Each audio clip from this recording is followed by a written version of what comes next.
আজকে আপনাদের সাথে যে জিনিসটা শেয়ার করব সেই জিনিসটা হচ্ছে, অনেক সময় আপনারা আমাদের কাছে এসে বলেন যে ভাই আমি বাড়িটা তৈরি করতেছি বা এখনো কাজ চলমান আছে, কিন্তু আমার দেওয়ালগুলো সব ফেটে ফেটে গেছে। এখন এটা কি সমস্যা? এটা কি স্ট্রাকচারালি কোনো প্রবলেম হবে নাকি এটা প্লাস্টারের সমস্যা?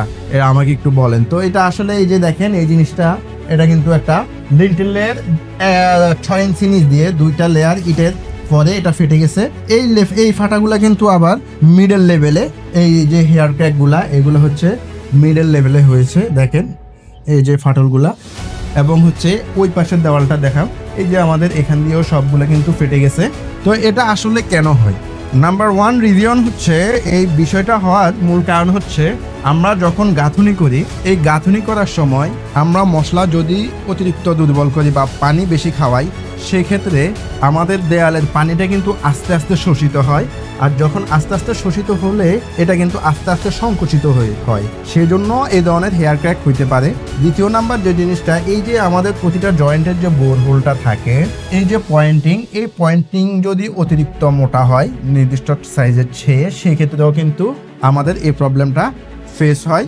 3 নাম্বার যে বিষয়, সেই বিষয়টা হচ্ছে আমরা প্লাস্টারের মধ্যে যদি অতিরিক্ত সিমেন্ট ব্যবহার করি, সেক্ষেত্রেও এই জিনিসটা হয়। 4 নাম্বার হচ্ছে আমরা যখন প্লাস্টারটা করি তখন আমাদের এই গাঁথুনি যে দেওয়ালটা, সেটাকে পর্যাপ্ত পরিমাণ পানি খাওয়াই না, যার কারণে পর্যাপ্ত পরিমাণ পানি না খাওয়ানোর কারণে ইটগুলো শুকনো থাকে, আর প্লাস্টার করার সাথে সাথে এই প্লাস্টারের পানিটা ইট শোষণ করে নিয়ে যায়।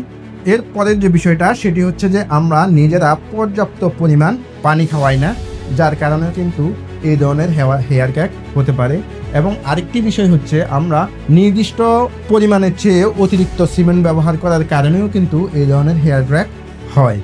আমরা গাঁথুনি করতে করতে যখন এই লেভেলে আসি, তখন দেখা গেছে যে পরিমাণ আছে এখানে একটা ইট দেওয়া যায় না, এটা অথবা অর্ধেক ইট দেওয়ার প্রয়োজন হয়। সেক্ষেত্রে অনেক সময় মিস্ত্রি ভাইয়েরা এই ইটটা না ব্যবহার করে এখানে মশলা দিয়ে ভরাট করে ফেলে, সেই ক্ষেত্রেও এই জিনিসটা হতে পারে।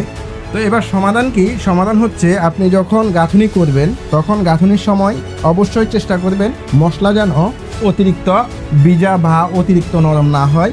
দ্বিতীয় নাম্বার বিষয়, ইট যখন লাগাবেন অবশ্যই ইটগুলাকে পর্যাপ্ত পরিমাণ আগে ভিজিয়ে নেবেন, ভিজানোর আগে আবার এটাকে পর্যাপ্ত পরিমাণ শুকিয়ে তারপরে ব্যবহার করবেন। তৃতীয় নাম্বার যে বিষয়টি, সেটি হচ্ছে এই যে যারা কাজ করবে মিস্ত্রিদেরকে এই জিনিসটা, এটাকে নির্দিষ্ট যে মাপ আপনার ইঞ্জিনিয়ার যেভাবে বলে কত ইঞ্চি দেওয়া দরকার, ওই নিয়ম অনুযায়ী গাঁথুনিটা যেন সঠিক রাখে। 1/2 ইঞ্চি বা 3/4 ইঞ্চি, এর বেশি নয়। তো ওইটা মেনটেন করার চেষ্টা করবেন।